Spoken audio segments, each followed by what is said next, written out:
So this pizza dough has been slap and folded twice, approximately 15 minutes of rest between the slap and folds, and then about maybe 20 minutes, 25 minutes after the second slap and fold.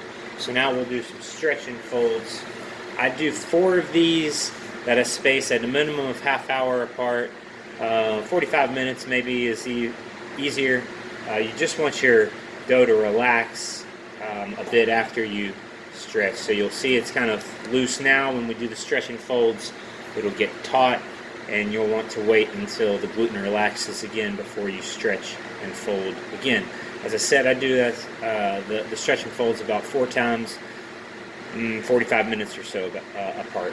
Have some water handy so you can work with the dough without it sticking. And I tend to think of 4 kind of corners or points. And you're going to lift from one, stretch a little bit, and tuck under. Rotate your bowl. Grab a hunk and lift and stretch up. Tuck under.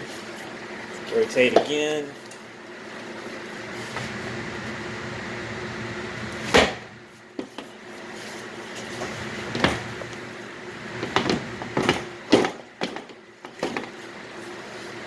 So as I said, dough's a bit more taut now. After you do this a few more times, you'll notice that this tension gets kind of increases each time. One thing to be careful of, you can see the edges have got a little ripping there. If you don't let the dough relax or you manipulate it too much, you'll get some of that.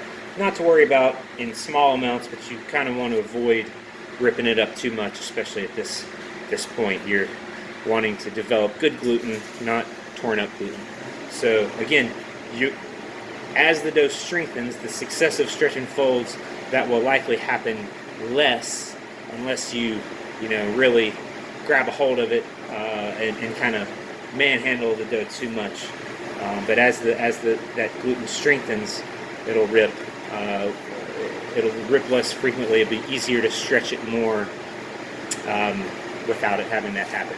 So, as I said, 4 total times, 30 to 45 minutes in between.